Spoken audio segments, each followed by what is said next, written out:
Welcome back to another episode of the Steebee Weebee Show.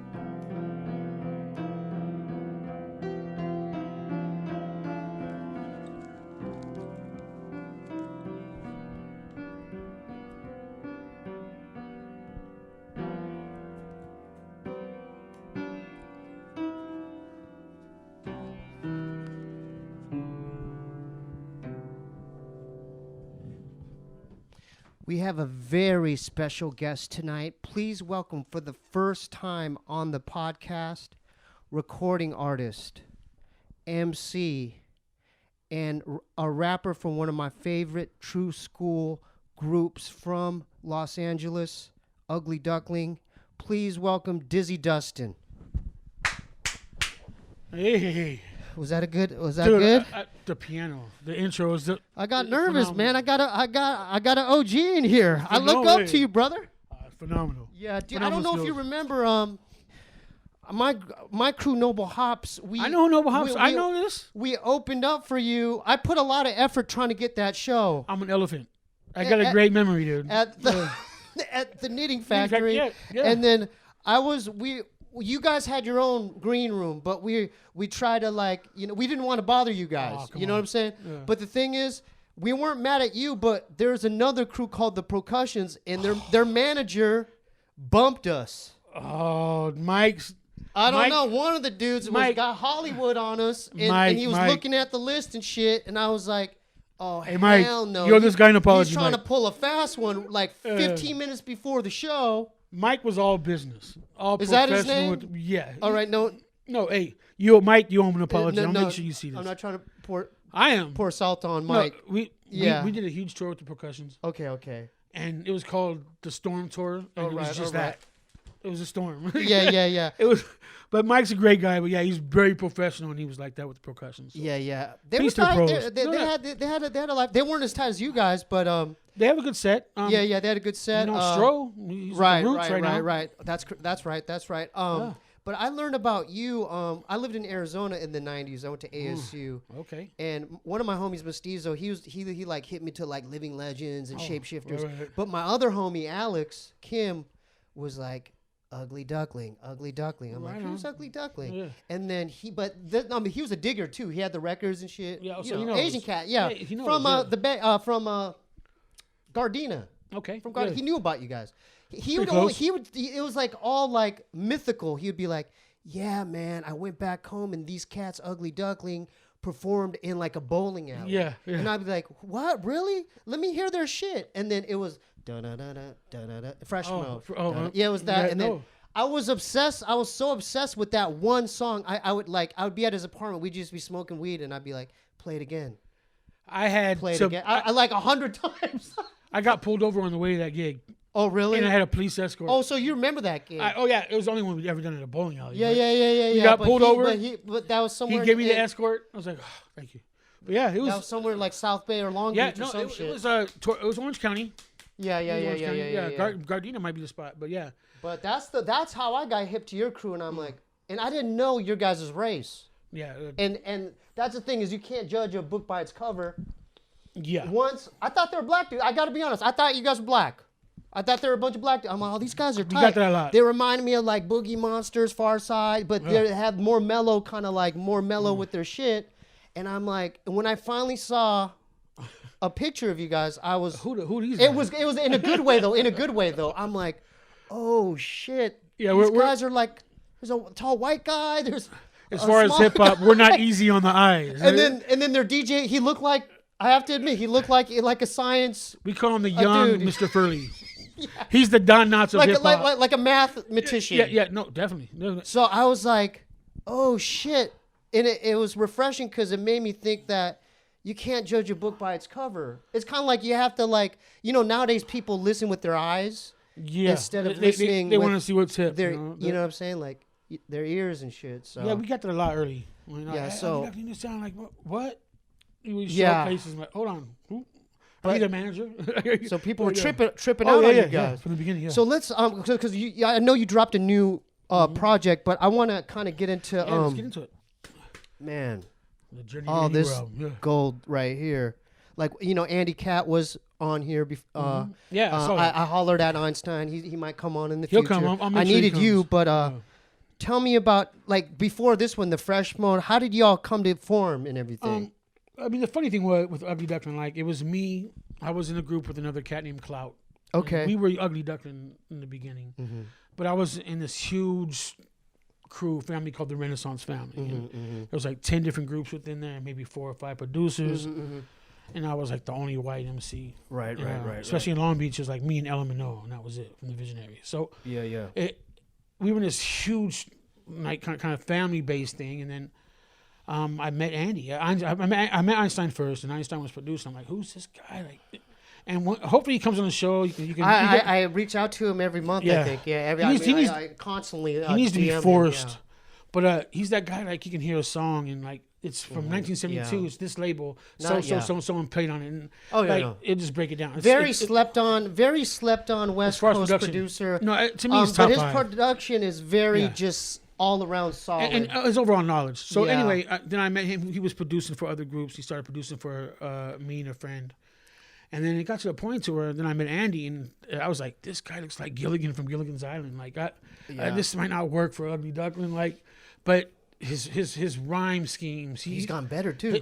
Dude, he run fast now too. No, y'all had it back then. Yeah, no, but no. But you know what I'm saying? He has that. The cadence. We've always been like, we've considered ourselves like, I'm Shaq, he's Kobe. Right. I was the guy that just show up and have fun, and then take stuff too serious. Yeah. And he was like Kobe, show up before an hour before the practice and leave an hour after. Like, his dedication, like, is his rhyme schemes, and he's like, or either I'm Captain Kirk and he's Spock. Oh, that's a like, good analogy. Type of feel, but Andy is like top 5 MCs. Period. No. I can't dispute that. Yeah, it's hard for me to tell other people that, but I mean, I'm not. No, trying you to be have biased. to see you guys live too. That's big another thing. thing. A lot of I'm not saying these cats. I'm not hating on these new cats, but these cats.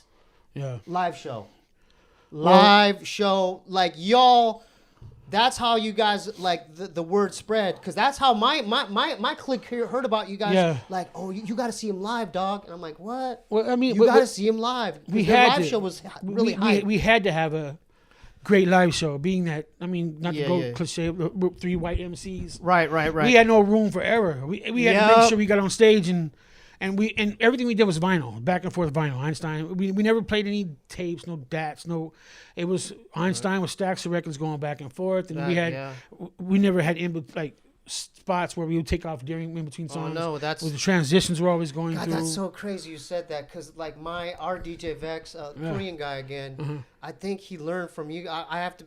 Right. Because he's watched you guys perform, and so when we started wanting to do shows, he's like, "We can't use that CD shit, dub plates." Yeah, that we press on. He was like, "You got to get your instrumentals on vinyl." I'm like, "What do you mean, dog?" He's like, "No, you got to get if you do it live like these cats, you got to get your joints on a dub plate, which is a vinyl that wears." It wears after like 300 we would have, or some shit. We would have the vinyl instrumental, then we had the vinyl scratch parts on another piece of vinyl. And it was constantly, I mean, Einstein was just flip this over, like nonstop moving for an hour and a half. So, I mean, without that, we wouldn't have that. And so explain to the viewers and listeners, because we might be going over their heads right now. What is a dub plate and what's all that stuff we're talking about? Well, when you talking about dub plates, basically you can get a dub plate, and you can put your instrumentals on there or whatever you're scratching, like certain sounds, on another dub plate. And they would give you so many spins, like maybe 150, 200 spins, and die out.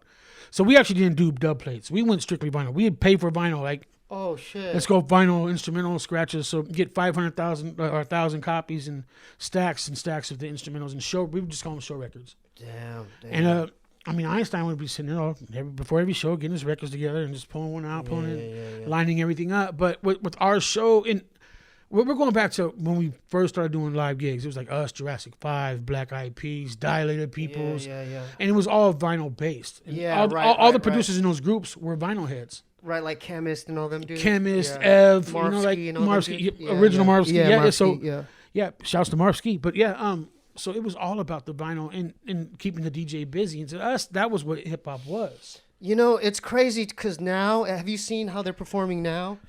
They're doing it over their track. On vocals. They're doing it. They're rapping over the track and their through vocals. speakers. Yeah. So it's like, I know, wow. and to us, that's not a show.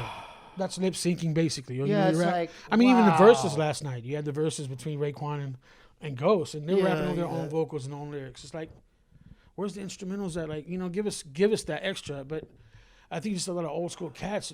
Most of them don't even own rights to their vinyl or to the instrumentals. So they can't play it. Yeah. With us, we own everything, so it's always easy to just keep pressing stuff up. You guys have a classic performance in Germany or somewhere in Europe. Is it Cologne or some shit like that? Yeah, actually, is it Cologne? There's one on video early in our career from Cologne, but I there's think it's one on from YouTube. Lithuania. But it's on YouTube, right? Yeah. So definitely, folks, check that out on YouTube. Type in "Ugly Duckling Live." Yeah, hit and Cologne you'll see what I'm talking about because these cats and you guys were implementing like you would throw in De La Soul instrumental. Yeah, or in between songs we would bring something in just to keep it going, and we hated pauses. So, you know, after one song Einstein would throw something else, and then we do a little skit. Yeah, skits. And that was basically like the tough guy skit when Andy. And that would give Einstein enough time to prepare more vinyl. Oh man, yeah. So we had to have stuff like that, but.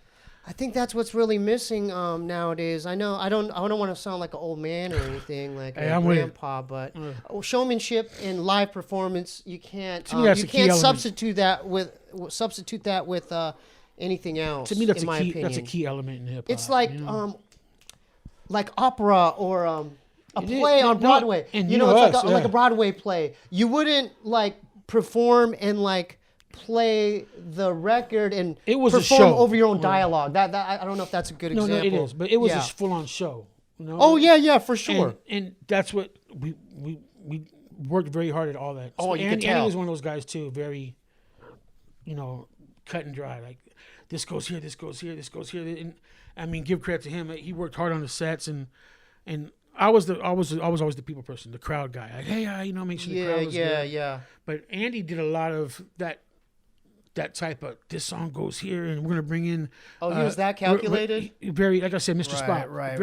To it where it was annoying in the group. Like, dude, relax. Yeah, but I mean, you guys have recorded a lot of good material, man. You know, I mean. We could get into this, but we could get into this, but we have an hour. But I want to get into because I know you have a new project that you worked hard on, and I want to like shine some light on that as well. Yeah, I mean, so we could do that and then maybe backtrack to this. Either or. But yeah, the new project is what's it called? Where do I go from here? Okay, and it's basically me. I'm getting to that age. You see, the more gray hairs coming in. It's like, especially with the hip hop, you know. Like, what's next in my life? So. It was kind of a somber mood, trying to feel like what do I want to do, and I was like, you know what, I just want to do this album more like where I can lay back. I want to have it more mature. Yeah, Ugly Duckling was always known for. Oh, you know, just kind of like fun rocking, but it was dope, man. Yeah, so I want to do a kind of a mature, laid back, jazzy influence. Yeah. And the next thing I know, just the features. I didn't want any features on it. And everybody's like, yes, come on, bro. Yeah. You know, I got Ryu from Styles of Beyond, Master Ace, Imani from The Far Side, Akil from Jurassic 5. So everybody just started piling on this album. And it was just one of those things just to, you know, during all this COVID and all this pandemic, just to kind of, you know, focus on something. And so that's the new album. And it drops digitally on the 29th. And then how many tracks do you got on there? There's 16 songs and 3 bonus tracks. That's what's up. And then you have it on your Bandcamp as well, right? It will be on my Bandcamp for a limited time. I'm right now talking to some licensing and distribution deals with some other territories that want to be involved as far as hardcore or hard copy pressing. You know, I need to holler at you after. I mean, maybe I should bring it up right. Yeah. Is it the tape? Is that a good idea? Getting your shit on. I think so. It's funny because I just been hit by a bunch of people. Oddity, they got strictly cassette, and I've been. Good people. So he kind of hit me to that. I still have to hit him up and shit. What's funny is a lot of people are asking me about, hey, you want to put something on cassette? I want to. Why not? Yeah, you know? Yeah. But they got their own. I think that in itself is like a subgenre. Well, it's getting to the point. It's collectors now. Like, Collectors, everybody, yeah. I want the tape. I want the tape. Yeah, I mean, my daughter's 13 and she loves the Walkman. She loves going through my old tapes and throwing it in. Oh, in the Walkman? Yeah. Oh, so it's like tapes in the Walkman. Like, history is repeating itself. It is. I mean, it's just getting back to that. Oh, I remember the yellow one with the black thing. You had the clip on there. It was the waterproof. The waterproof clothes. Remember that thing? It was the waterproof thing. That was it. The Aqua. Yeah. It was the Aqua Walkman. It was auto reverse and shit. All that shit. Yeah. So.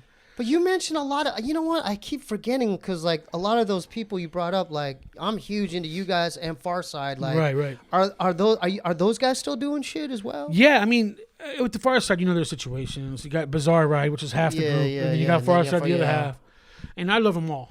Right, sometimes right. I mean, every time quit Fat bitching, Lip, get your shit together. Fat Lip used to live around these parts. Yeah, I'd see him at Subway sandwiches at 3 Fat Lip was everywhere. Yeah, I'd see him at my Starbucks. Yeah, Fat Lip was everywhere. But they're still doing their stuff on a level. Mm-hmm. They've had opportunities to get back together and they haven't. So I don't know what's inside with that group, but they're all real good friends of mine. So as far as like the lineage, like how many Ugly Duckling LPs or projects did you guys record? We did. Shoot, I think 6 or 7. Fresh Mode, Journey to Anywhere. Yeah, and then you had the Taste the Secret. Yeah, Taste the Secret. Bang for the Buck. Mm-hmm. Audacity, Moving at Breakneck Speed. I mean, 6 or 7. 6 or 7. Yeah, and that was a really good run. It was full length. Full lengths. And right now, people are like, "Why don't you put another album out? We don't know what else to talk about." Are you still? Concept yeah. albums, Are you still? Are you still in communication with Andy Coop? Andy? Yeah. Okay. Andy's halfway in the United States and halfway in Europe. the UK. His wife's from Scotland, so he's playing that field, and he's working with another group called the Allergies. So. Yeah, the Allergies. Yeah, it's kind of like live stuff too. He's doing. He's always been that type of guy. Okay, he doesn't have kids or anything like that. Right. Einstein and I both have kids and family. But with this, our 20-year anniversary came up during this COVID thing, so we're supposed to do a whole 20-year anniversary run. Dude, congratulations on that, man. So hopefully we can reschedule that and go from there. But I think tight, there's something else in the future as far as another run. I think maybe, just maybe one more.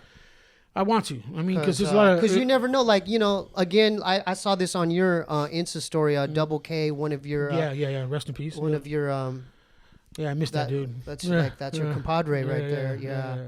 And so that's what I'm saying. Like, you don't know how much time you have on this plane.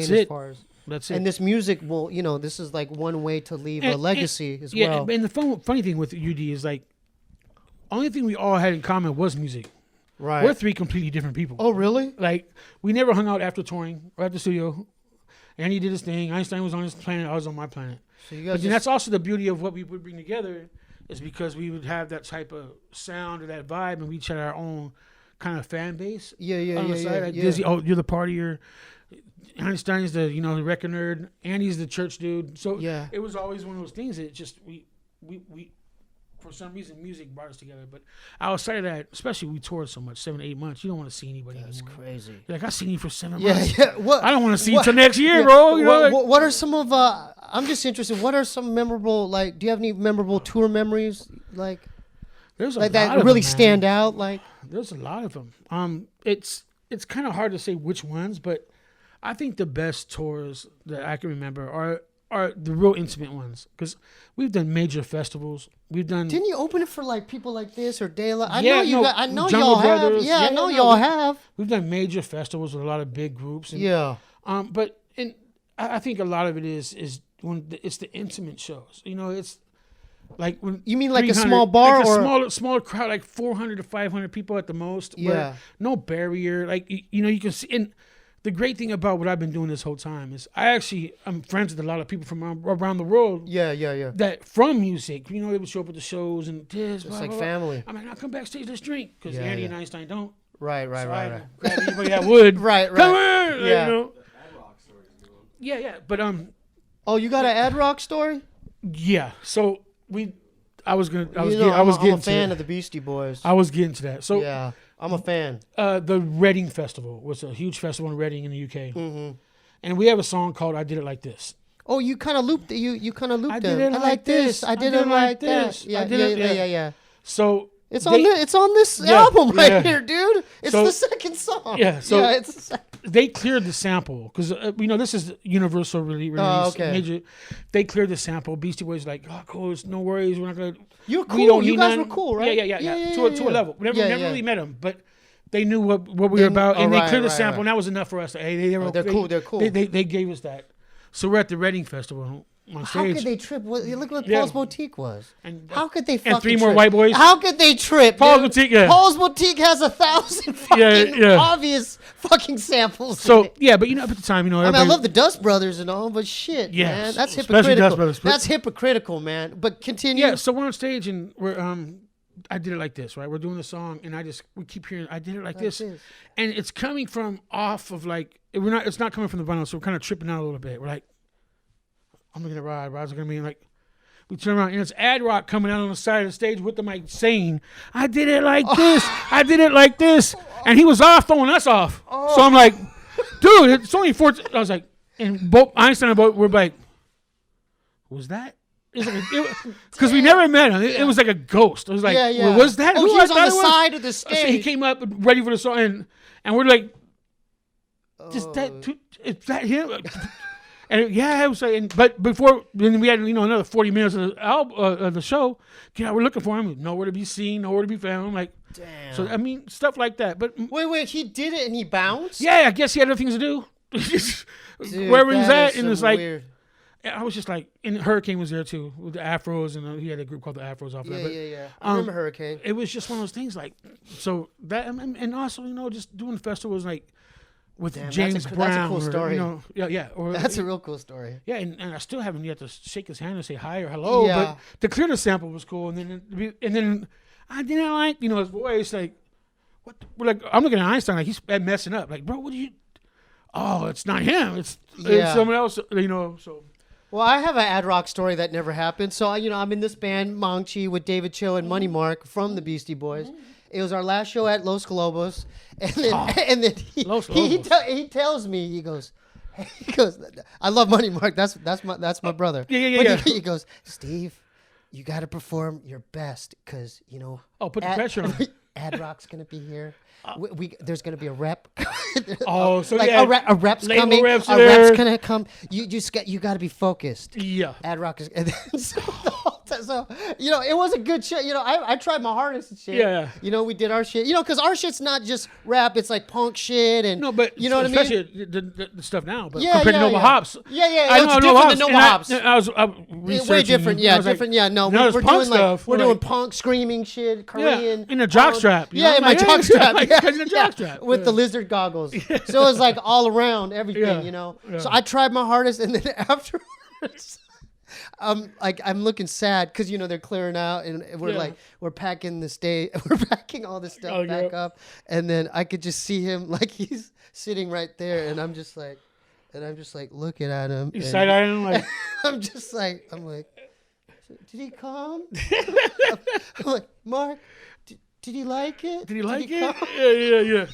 And then he goes, you didn't, sorry. I don't even know. It's, Was he paying man. attention? So that's not as good as your story. Oh, yeah. It's a story that never happened for me because Happened.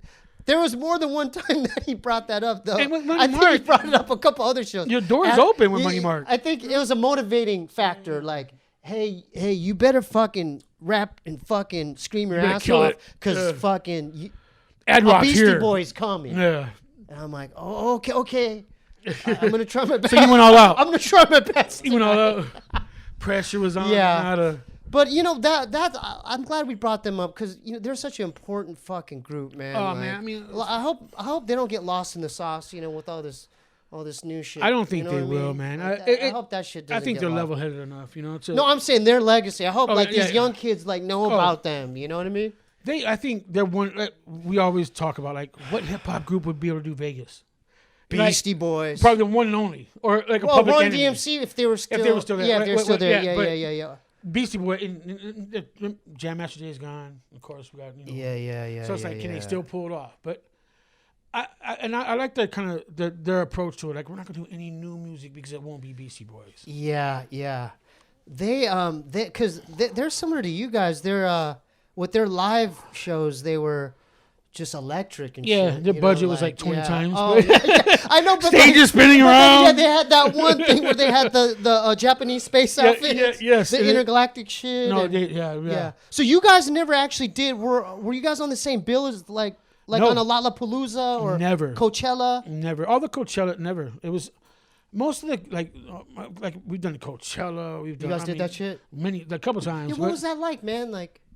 I've always wondered crazy. that. I mean, it's Coachella, and So that's in Indio. Indio. Yeah. So I mean, it was like on the way to Palm Springs and shit. Rage Against the Machine. Oh, during that those time, type of bands. Oh shit. So I think Beck was on one of the bills, but I'm a fan of Beck. But as far as hip hop wasn't really there. We were like that only group. Like put on.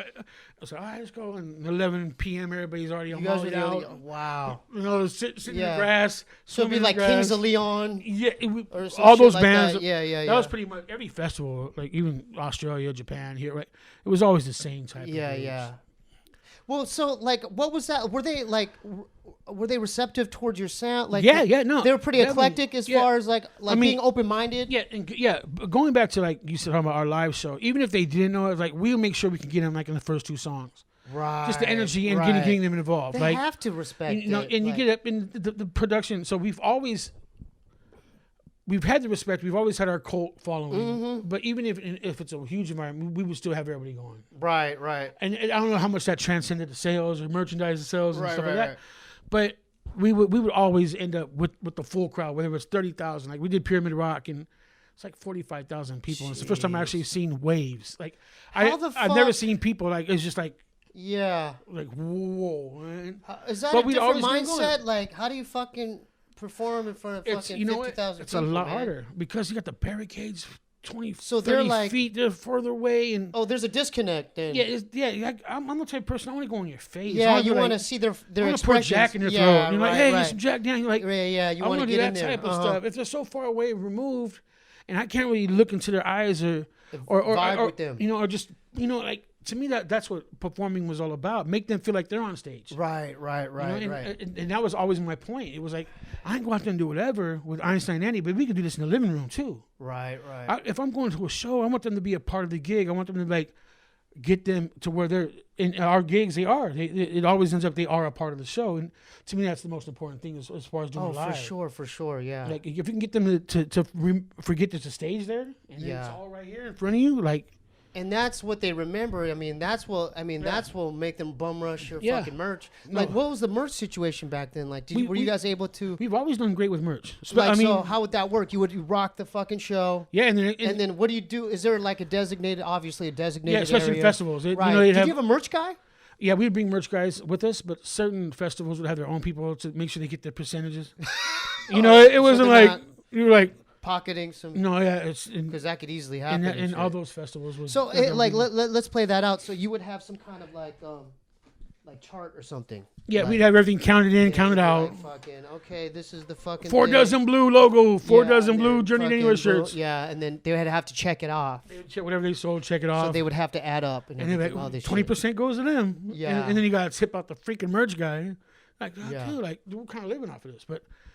And that's like mostly festivals, but overseas is our market, and it's all merchandise has always been great. Yeah. Did you guys have a like? I always had the impression that you guys just how like people on the stairs they just did it themselves. They'd go off on their own.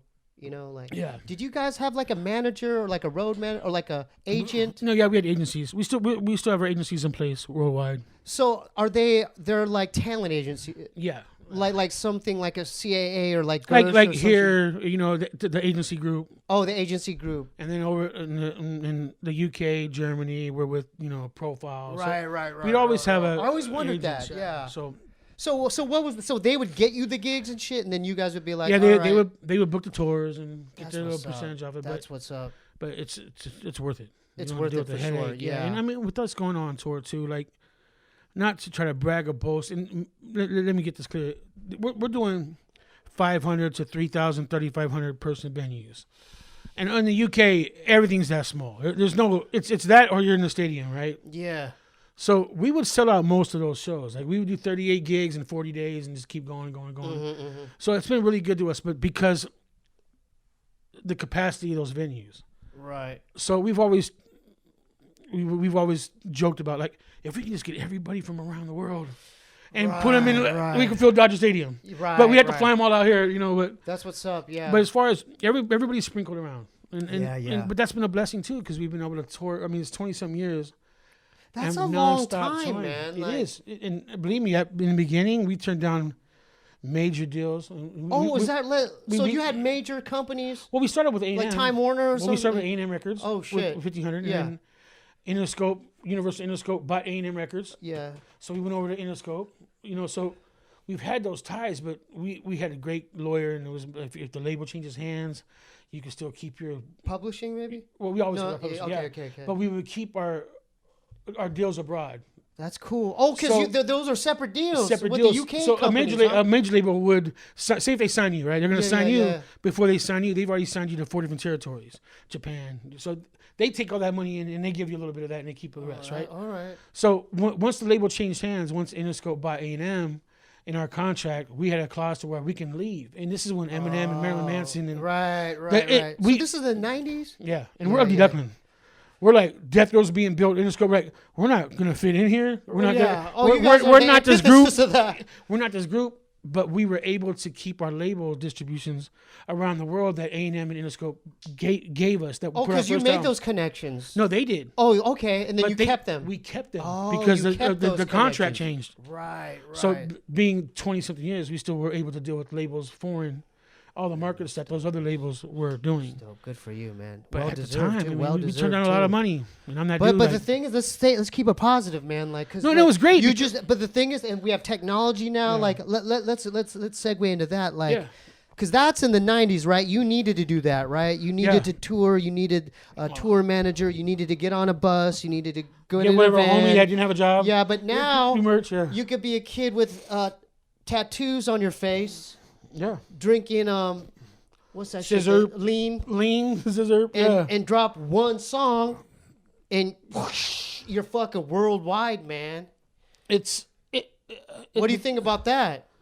That blows my mind. To me, labels have to do it. Like before, once hard copy went awry. It was all digital. Yeah. Labels were like shitting their pants, like, dude, what are we gonna do? There's no more hard copies to sell. They're sleeping. So now it's like with these youngsters now, it's all about the labels don't want to put any work in. So like you said, it could be some guy can have purple hair with tattoos on his face and drink a bottle of fucking mayonnaise and get 1 million hits. So labels, one video. I want that kid. One music video. That kid's already got a built-in audience with 1 million people. They don't have to do no more work. Not only that, the kids never rocked a goddamn show. But never rocked a goddamn show, man. They don't have to. You put them. That's crazy. You put them in the studio with the engineer that chops them up. That's fucking crazy. That's why I trip out on the K-pop shit. Yeah. The K-pop shit boggles my mind. Like it's like some factory. It's okay. They're like, okay, I call it conveyor belt music. Eyes, a lipstick, okay, hair more. Okay, and then you look pretty, and then we have you guys. You guys are it's conveyor belt. Pink, and then it's whatever's on the conveyor belt now. What the fuck, dude? Conveyor belt music. It just counts. It's like just menu. It's just like made in a factory or some shit. But these labels will take advantage of these youngsters, and I always say, like, I'm gonna buy your mama a house. It's Riverside. They got 4 cars in the driveway. There's a studio there. Yeah. Get your entourage, and later down the road, But man, that don't last like this. This shit. I'm just I'm gonna speak on your guys' behalf. That's cool. They can get the money, but this shit is what counts in my book. This shit lasts. Quality fucking music right here. Don't get it wrong. Like quality what we've done is what lasts. What we've done for that's my opinion. 20-something years, 2 decades, the longevity's there. Yeah. We didn't get those $1 million contracts in one lump sum. I would have spent it all. I would have been broke already. Right. But the longevity works. We own our publishing, royalties, mechanicals, licensing's good. Yeah. So and I've been living off that, and we all have, and we're very grateful for that.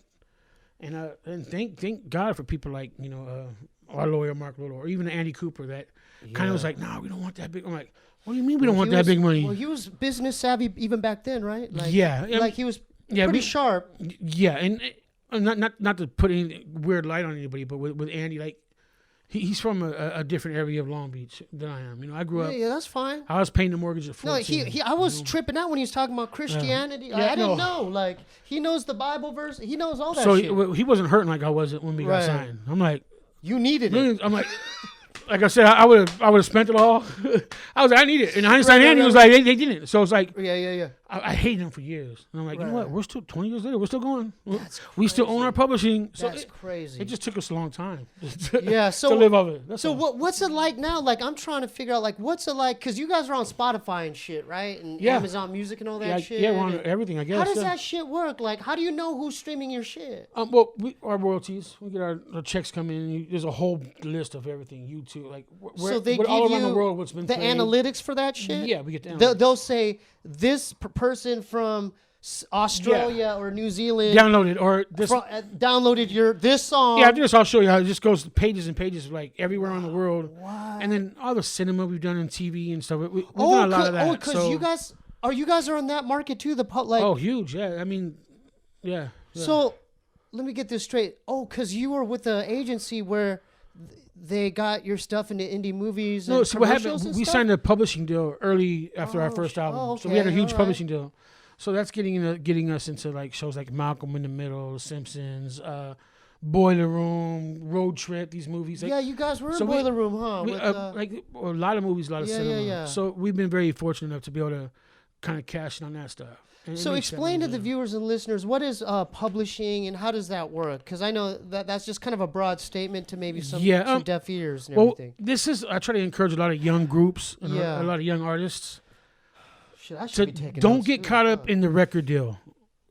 You don't want a record deal. A record deal is nothing but a loan shark. They're gonna put you out there. They're gonna take 92% of your earnings. So publishing deals, licensing deals, you go directly with the publishing company that is TV, cinema, and other avenues, commercials, where the money's at. Right. And these record deals, when they sign these youngsters, they sign these cats, they want your publishing because that's where the money's at. Yeah. So nowadays, I always encourage young artists or hip hop, rap, R&B, punk, whatever. Don't go after that record deal. Worry about your publishing. Get your publishing on point. Talk to publishing companies because they want to work with you directly. They don't want the label either.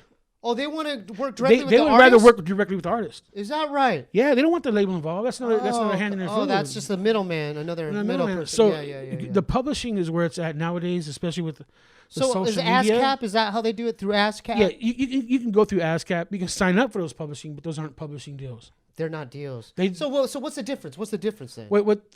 If to sign up to BMI or an ASCAP is just as an artist, you can sign up. You can go on there and pay your $22 or whatever, and they just basically locate where your music is if it's being played. Now with the publishing deal, and this is another thing with publishing, even with the record label, you want to make sure they invest some money in you. They give you a little bit of money, not a lot of money, but enough to where they have to make it back. Right. Because then they have to work that off. How much, like 10 G's or something? Maybe $100,000, like a publishing deal. Well, 100 G's? Okay, let's go with 10 G's, right? So, okay. But you want to make That's on the low. That's low. That's on the low end. That's low. But you want to get enough money to where they have to work it off. Because if they don't give you nothing, they're not gonna. They don't have to work. No incentive, yeah. No one's getting fired. Right. If they give you a group or whatever, like here's $50,000 for this album or the songs, then they have to make sure they work that off. So they're gonna work it off. Make Who's sure supposed to work it? The artists or these motherfuckers? the publishing companies. They gotta work it because they paid you. They have to get that money back. So it's incentive on both parties and shit. Yes. Then is So that what you're saying? Like, yes. okay, Yeah, we're gonna do work. You got to make your money. Yeah, we got to make. So the you money. want to get them to invest something, but not too much to where you lose your ass. Because then they have to work it. They don't want to go into the job yeah. you give this group this much money and you didn't make nothing out of it. Yeah, but what could the fucking artists do on their own? Like, they can't go on a lot of a fucking TV production company. Like, hey guys, we're such and such. We do punk music. Here's our music. Like, they're expecting that shit. I think the crowd, the young artists are savvy enough. If they looked in the right pipeline. If they surf the right pipeline, Especially they can figure with it these out. branding deals and all that. You can figure it out. You can go to a publishing company and go to someone and be like, hey, you know what? I got this album. It's great for. I'm not trying to put it out, but it's great for commercial, or cinema or movie. Here it is, and deal with them directly. They're out there. Fuck, you know what? Nowadays, because on Instagram and shit, because I've been seeing a lot of these businesses like, hey, clothing, pants, or flannel, whatever. Why can't, like, if you're a creative person or artist, can't you contact them directly? Like, hey, I do graphic design, or I do music, or can you just go directly to them? Like, I just thought of that. Like, See, I haven't tried without that shit, trying to put everything out there. I have a couple things to work with apps and like kind of those type of labels. Yeah. Where I'm gonna do like our own label to where all these artists can get on one spot and surf the same pipeline. And, Oh, that's what's up. And if you get you had that kamikaze fucking airlines, yeah, that went well until the digital era. era. I remember that. You we didn't submit. You even offered us a song. We never got you a song.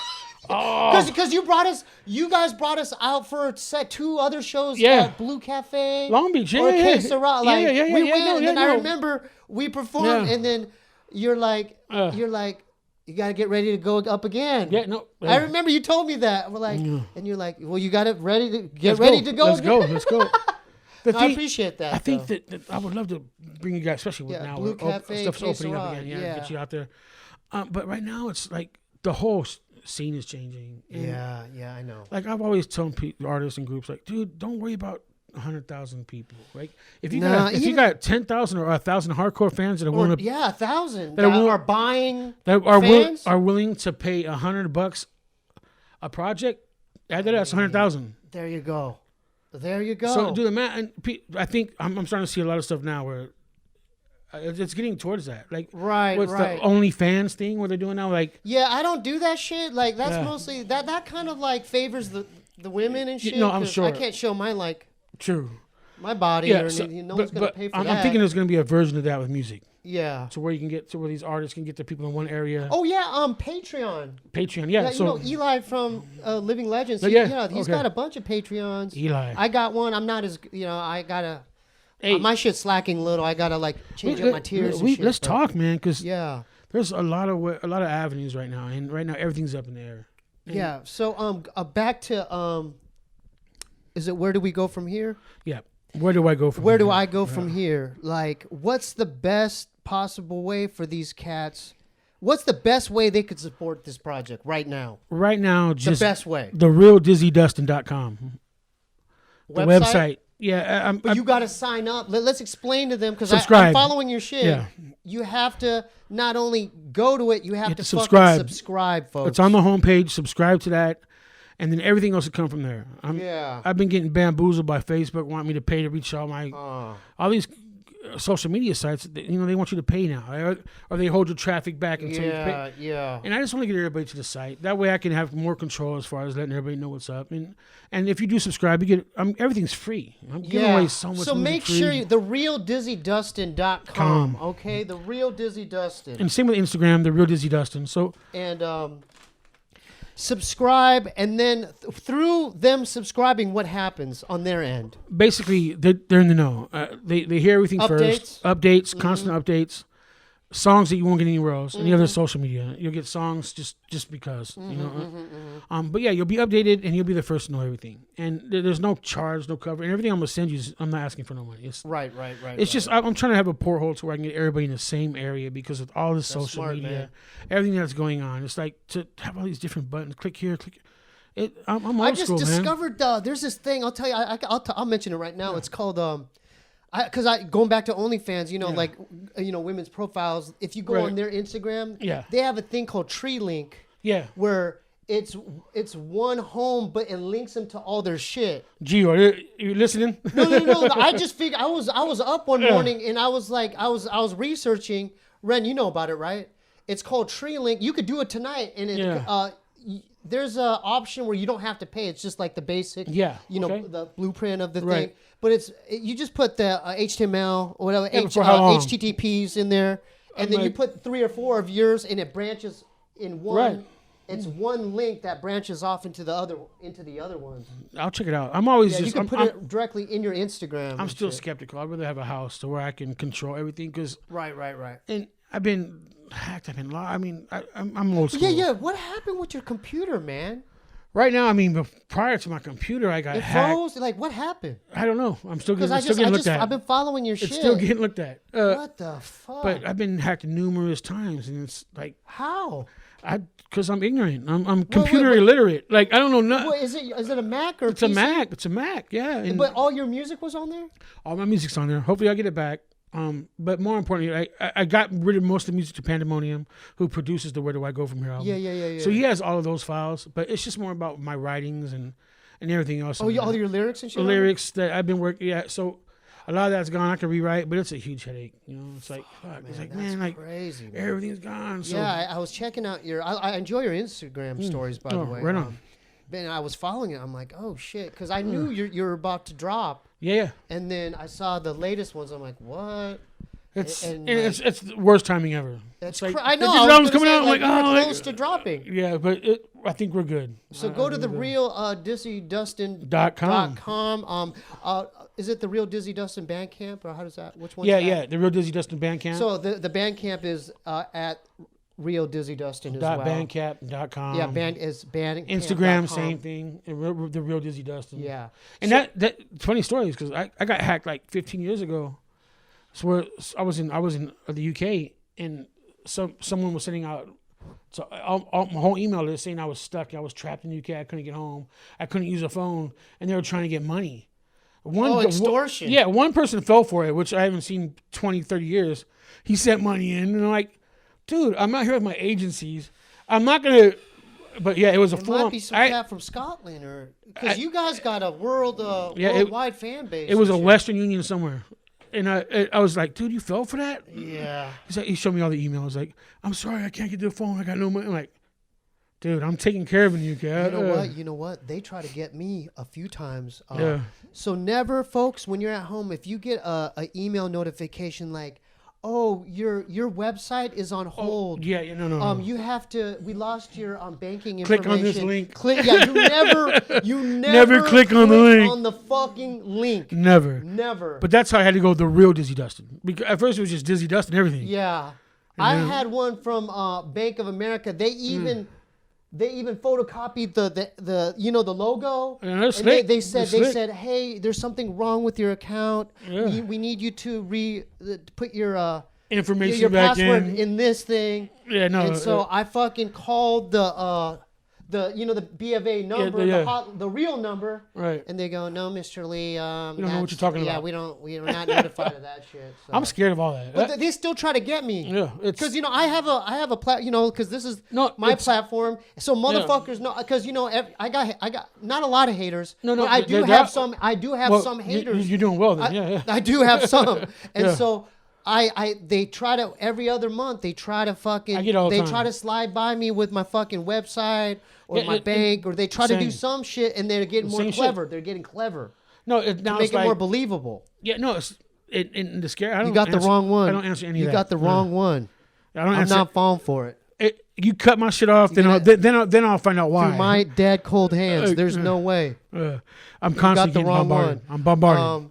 Do this, change this. You've been like, oh, you need more security. What? Yeah. It infuriates me. I'm pigeons. It fucking infuriates me. It's like we need some pigeons. It's like the homing pigeons. Just imagine. Let's play that out. Okay. Put in my password. Yeah, and they got you. And then I go to my account. Wiped. It's like everything's gone. Oh, what happened? They got my money. Carrier pigeons. And that's when Let's just go back to carrier. Put a note in the little carrier pigeon. Send it out to whoever. So realdizzdustin.com. Yeah. Let's plug all this too. And I found old stickers from. Continue to support all of their whole discography. Mm-hmm. Ugly Duckling. They got a grip of albums out. What's the best way they could support Ugly Duckling? Uglyduckling.us, the website, more or less. And not streaming it on Spotify and shit? You can do that too. Okay. Yeah, no, we have our own radio shows. We have our own radio station on Spotify. You want to plug that? Right? Yeah, on Pandora, Ugly Duckling Radio, Spotify, Ugly Duckling Radio. So you hear songs from us and groups like us, or De La Soul, Native Tongues, or Diggable. So our whole kind of we have our own radio show, so that helps as well. That's crazy you brought those groups up. I think if you guys like the West Coast version of that shit, you people under the stairs, Far Side, people like that.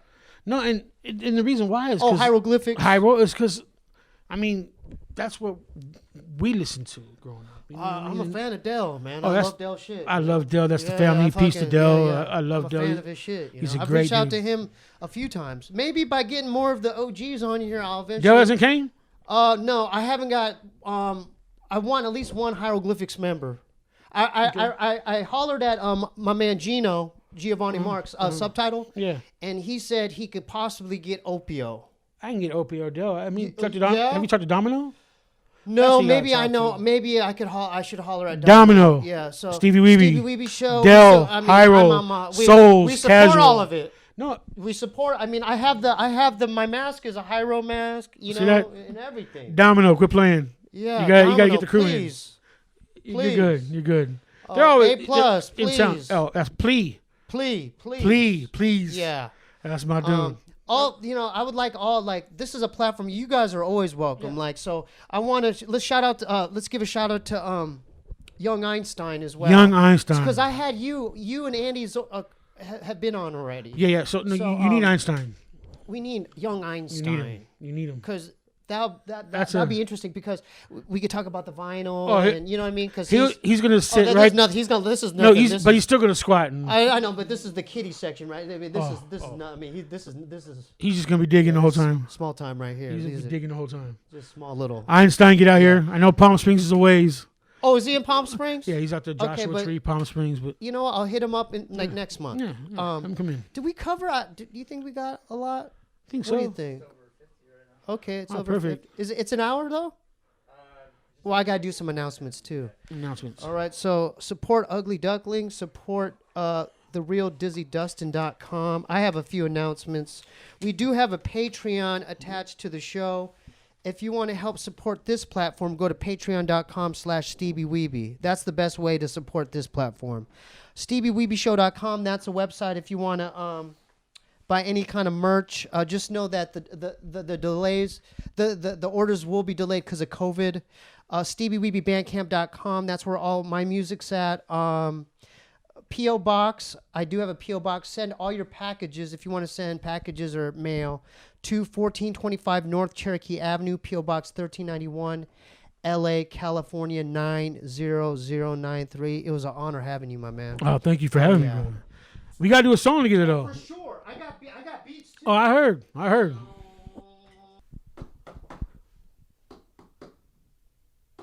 My buddy Skip is a trip, feeling blue like a crib. Framed for robbing a bank, letting loose from the hip. He really couldn't predict this script was so full of angst. Him and Henry were woodpeckers, did a song and dance at big.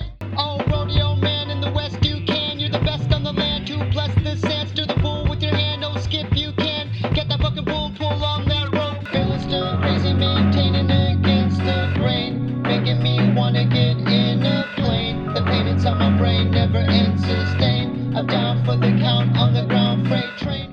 Living today, don't give it away. They're preaching the praise, the raise. Shining it down to mightiest crowns, the finest of frowns delayed. Skippy's afraid, he feels betrayed. Live this way, can deal with shade. A spade is a spade, he made the grade. Displayed in a charade of pain. I am not a man, I am an animal of male. I live by maritime, the law of water, about to sail. Where my mother had me, I slipped out of her canal. What you call a sailing ship is named after a female.